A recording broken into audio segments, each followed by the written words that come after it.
আলাইকুম। MT Islamic সাগর চ্যানেলের পক্ষ থেকে আপনাদের স্বাগতম। আজকে আমরা জানবো আসমানি কিতাব সম্পর্কে। আসমানি কিতাব, চলুন দেরি না করে মূল ভিডিওতে যাওয়া যাক। পরিচয় সম্পর্কে আমরা আপনাদেরকে জানাবো।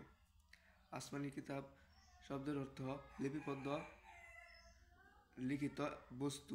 লিপিবদ্ধ একটি লিখিত বস্তু। এর প্রতিশব্দ হলো গ্রন্থ, পুস্তক, বই ইত্যাদি।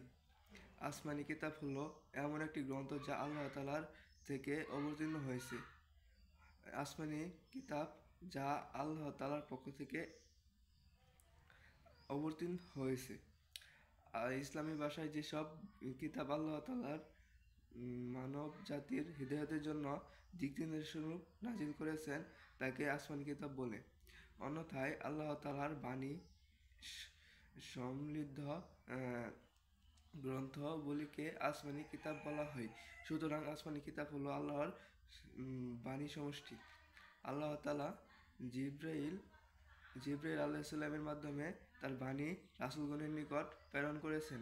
অতএব নবী রাসূলগণ তা মানুষের নিকট পৌঁছে দিয়েছেন। আসমানি কিতাবের বিষয়বস্তু, এটাই হলো আসমানি কিতাবের বিষয়বস্তু। আসমানি কিতাব আমাদের ইসলাম জীবনের একটি অন্যতম কিতাব। আসমানি কিতাব মানে আমাদের কুরআন শরীফের কথা বলা হয়েছে এখানে।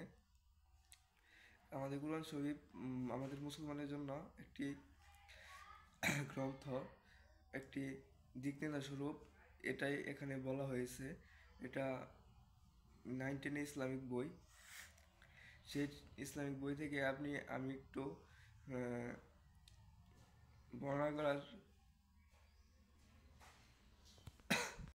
বর্ণনা করতেছি।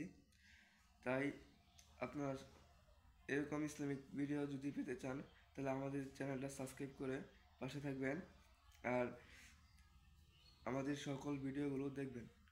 আসসালামু আলাইকুম।